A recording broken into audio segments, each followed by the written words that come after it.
that President Tinubu expressed his commitment to conducting a fresh census in the country, charting a definite path forward. Nigeria's last census was conducted in 2006, with repeated delays preventing subsequent exercises. Joining us in the studio this morning for this conversation is retired head of UNFPA Lagos Sub-Office, Dr. Omolaso Omosehin. You're welcome to the program, sir. Good morning to you. Good morning.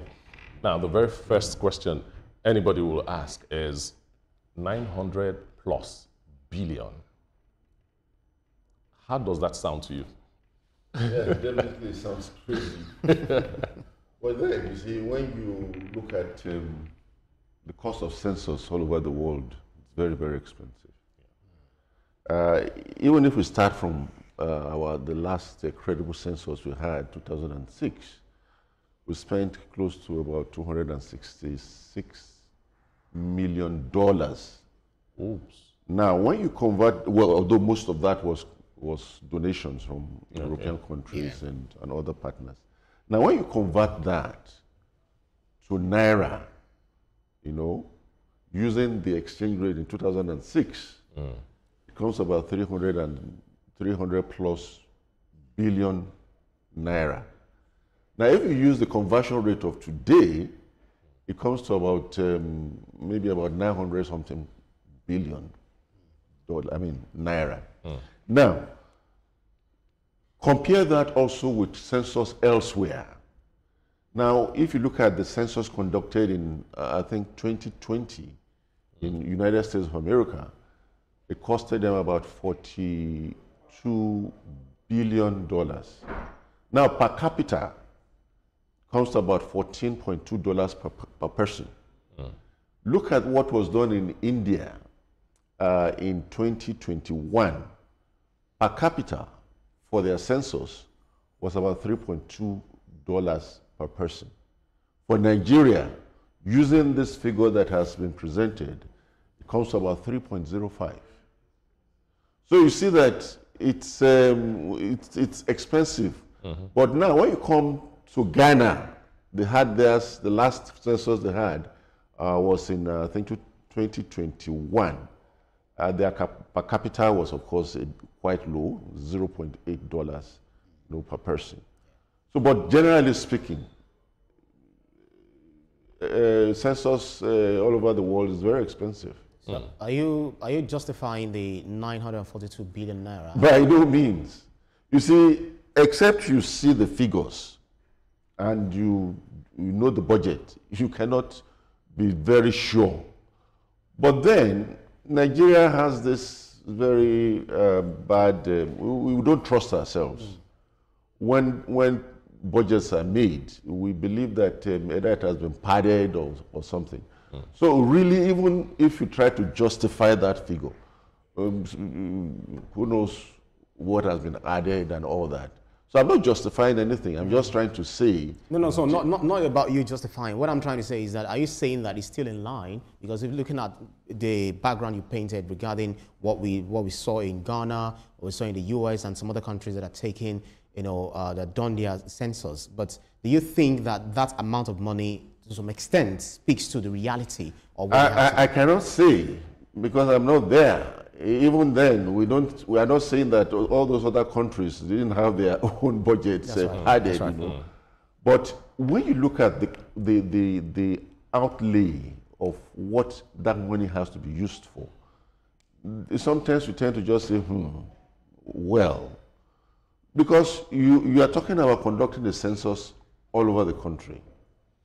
Now, we are going to conduct it in all the LGAs, in all the states. And the LGAs have been broken down to enumeration areas. And you need personnel in all these areas. We need supervisors. And then, for the first time, Nigeria is going completely digital in this census that we're having. That means they have to buy equipment. We have this personal data assistant that each of those enumerators have to hold. They have to be trained. They have to be fed, and so on and so forth. You tend to ask yourself, well, maybe we should be a bit dispassionate about it. Now, let's come home to other national programs. For instance, the last national election that was held in 2023 costed about 305 billion naira. Now, using now if you add inflation between 2023 and now, for me, I realize that things have increased about 3 times. Yeah. So if you multiply that budget, 305 billion, which INEC gave us, by 3, that comes to about 900 billion. I'm not justifying anything, like I said. You're just looking at the figures. I'm just trying to be dispassionate about it. Okay. But the use of core members, will it in any way reduce the cost? Because I know that doing a census comes with humongous logistics. Yeah. So will using youth core members actually reduce the cost as we all think right now? I believe it should, if they are not going to be paid their daily allowance. Because the daily allowance alone, I think is about, I'm not sure, the last figure I saw was about 12,000 naira per day, which is quite small if you look at it. But if they are not going to be given that, that's a lot removed from the budget already. Yes. Like I said, I don't believe there will be less than 2 individuals per enumeration area. The number of enumeration areas, I don't believe it's less than 3,000. Yeah. So if you take that and there are 2 days, you know, when you have a census that takes just 2 days, that means the people going to be used are going to concentrate in just one area or in few areas, and that makes the number large. Yeah. So if core members are used, I believe it will reduce the cost, especially if they're not going to be paid their daily allowance. But is it possible that they will need transport, they will need to eat, and all that? To eat. Alternatively, let's say they are not using core members. Will it impact that much? Yes, you've just told us that core members will, using them will significantly reduce the cost. Let us look at the other side. Yeah. If we're using regular, maybe ad hoc employees, would it have been that expensive? Well, I don't know, because, you know, when you come to cost analysis, you need to have real figures to work with. Okay. But then let's look at what's on the table. Apart from hiring staff, you need to train them. They are going to use devices that are more or less strange because they are customized. All the questions are going to be fed into that device. So they need to be trained. Their supervisors need to be trained.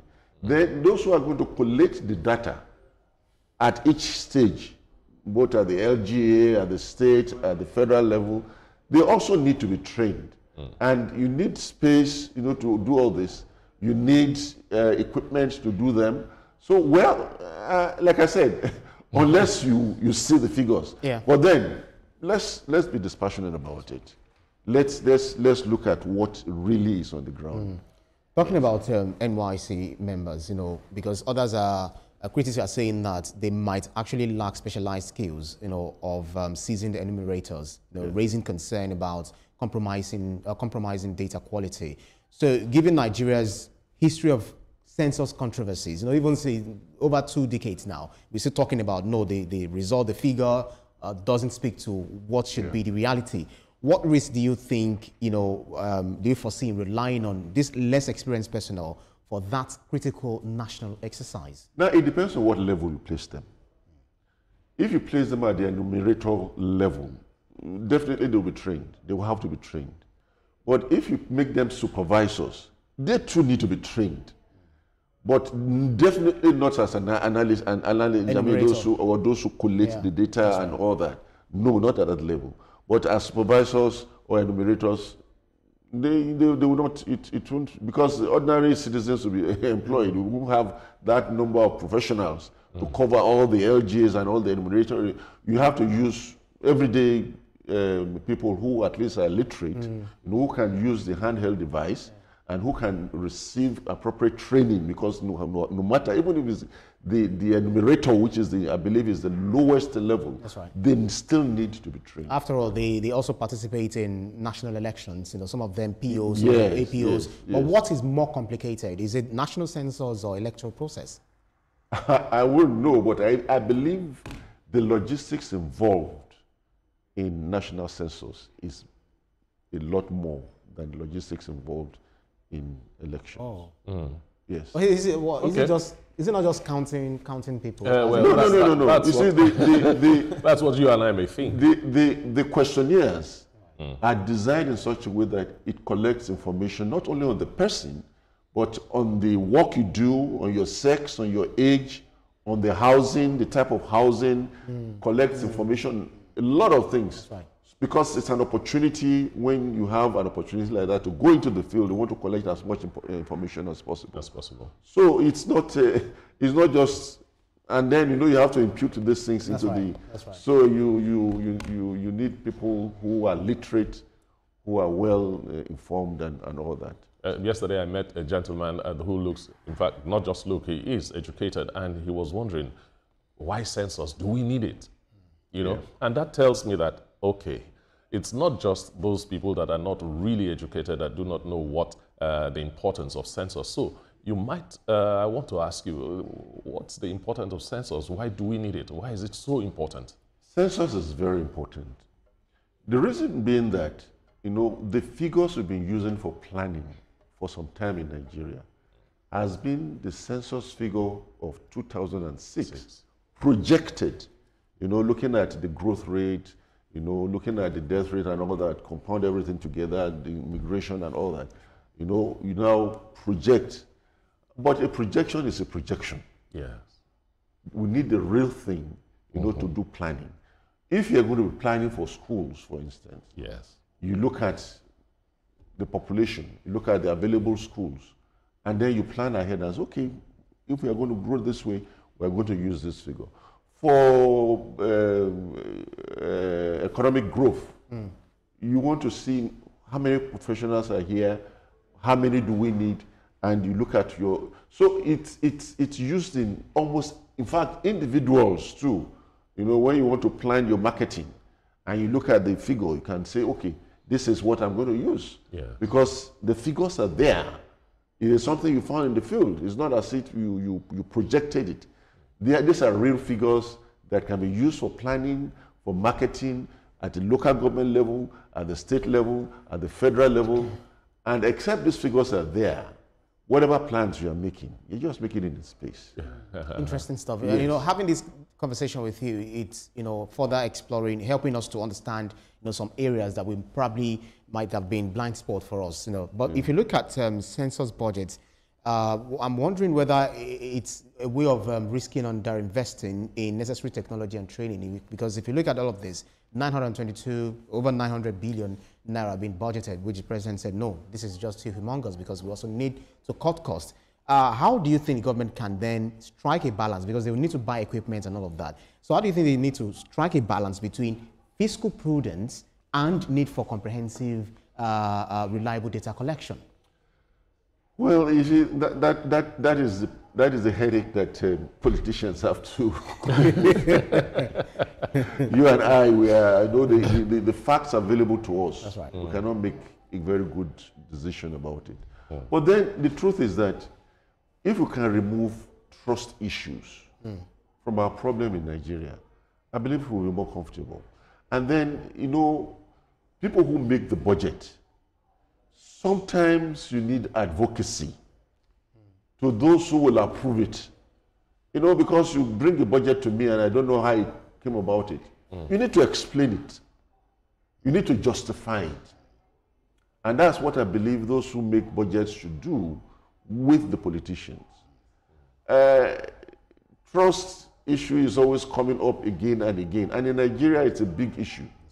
Because unfortunately, who knows what they are doing with their money? That's what we keep saying. Yes. But then, between you and I, sir, since about 2 years ago, when you look at inflation rate, how much are you spending for fuel in 2023? How much are you spending for fuel for the same product That's now? a space of 2 years. The money must sound big, but I tell you, look, my monthly budget now has tripled since 2022, 2023. So if we see big figures, if somebody says he's a millionaire in Nigeria, does he really have money? No, no, no. A millionaire is a poor man. Today we're talking about billionaires. Because if you have a million today, it doesn't really mean anything. Yeah, it doesn't mean much. So the figures may look bogus, but then what can it translate to? What does it translate into? Because everything is expensive. Yeah. We talk about census in the United States, for instance, $14.2 per person. But the cost of living in USA is very high. You know, the equipment they will use are high-ended equipment, which are expensive. The one we are paying 12,000 naira per individual, I don't know how much they are paying, but maybe it's 12,000 per day. Who will receive 12,000 naira per day from you in US? In the US, that's right. So if you now say, because now we are talking about global economy, what is happening in the US is coming to Nigeria, because if we have to eat, we have to eat.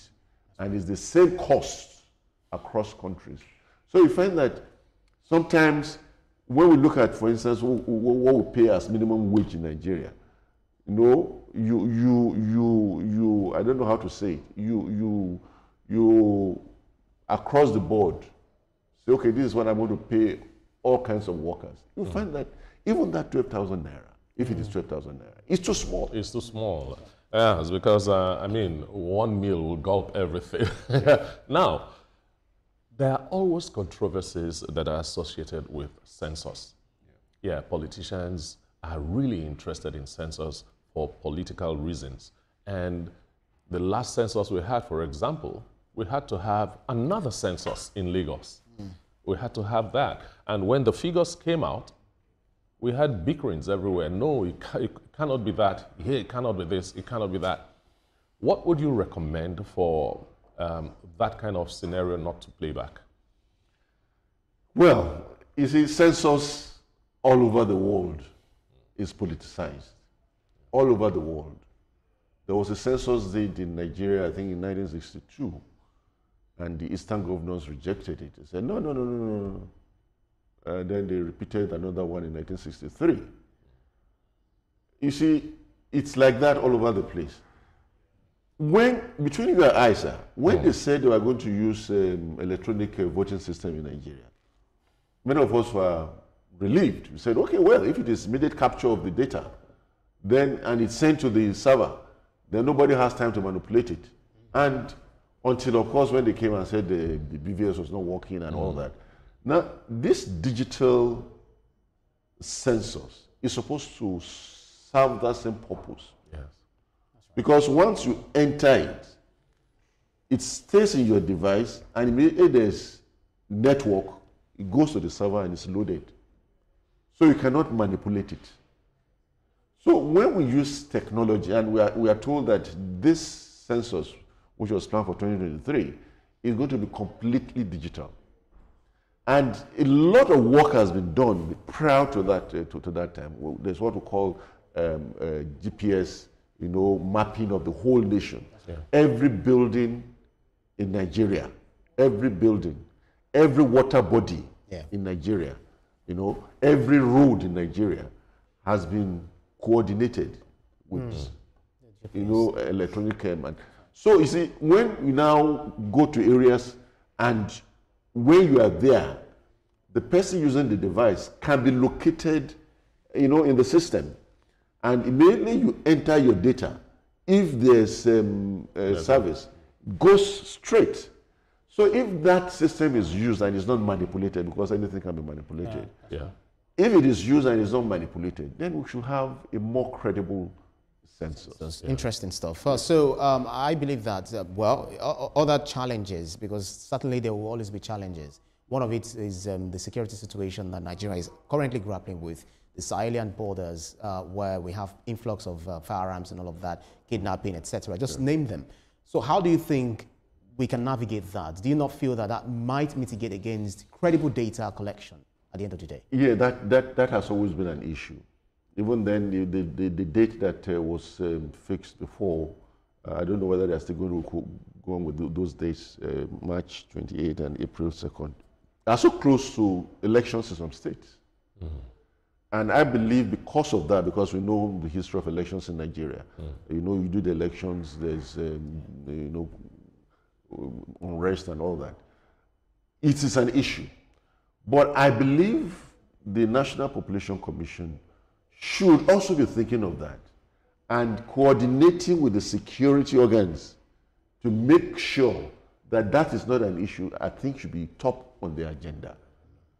Because I don't think they will let enumerators go into places where they are open to attacks. Kidnapping. But those who have left there, those who have been displaced, who are in the what do we call this camp, IDP camps, yeah. What do you think they can do? Because just like you said, they need to also capture your data vis-a-vis your context, your location, yes. so that they will have a proper data. So how do you think that can also be? Well, there's nothing you can do about that. That's where they are at the time when they are being counted. Then they are counted there. And that's why we also advocate that for those who are politically inclined, there's no point going to your state to be counted.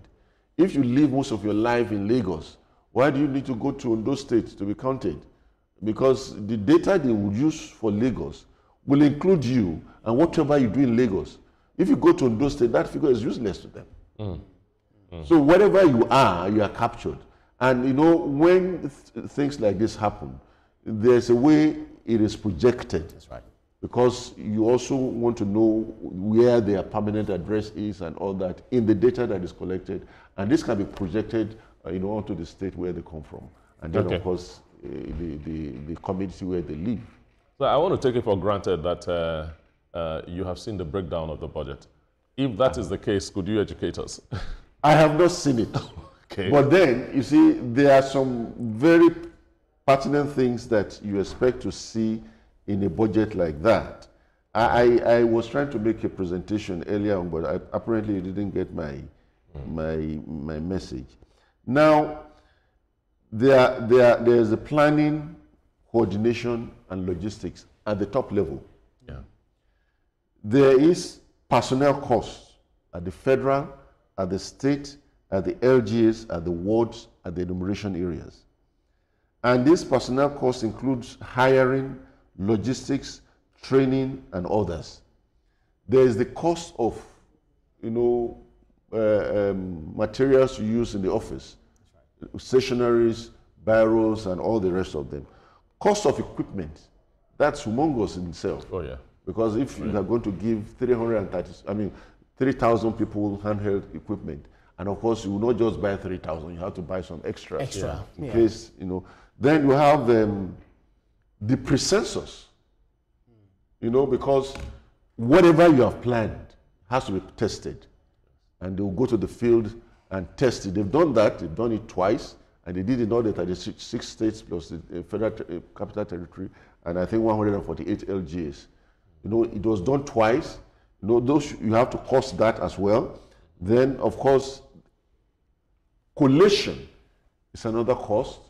And then after the census, you need to bring all the data together, you need to clean up and all that, and then publish. These things cost money. It's a whole lot of just listening to what you're saying gives me an idea of what we're talking about, and also wants to make me see why they brought a budget of over 900 billion, because we're not talking little money here. When we talk about equipment, apart from the handheld devices that will buy cars too. Yeah, definitely. Definitely. Okay. So where does that leave us? Let's say the budget is cut down to a cost where the National Population Commission feels that, look, this is just not enough for us to do this census. What next?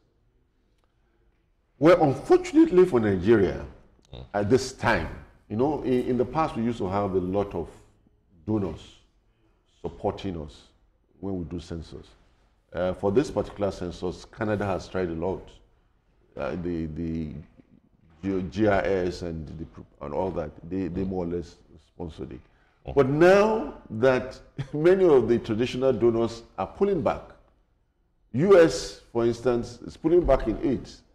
UK recently announced that they are cutting down their aid, by a large percentage so that they can fund their security budget.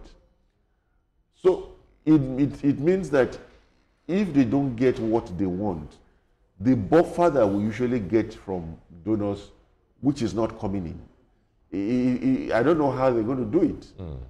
I think the best thing is to monitor the use of these funds so that there will not be diversion, there will not be waste and all that. And then, of course, with good monitoring and monitoring with a lot of acumen, we believe we can save some costs. But apart from that, I don't know what we can do. Absolutely. Oh, thank you very much, Mr. Omolaso Omosehin. I hope I pronounced it right. Thank you. You've really educated us and the viewers on these census issues. We want to thank you very much, sir. Thank you very much. Yeah. All right, still to come on TVC Breakfast, we'll be analyzing the conditions set by the lawmakers for their cooperation with Governor Fubara. That's after the break.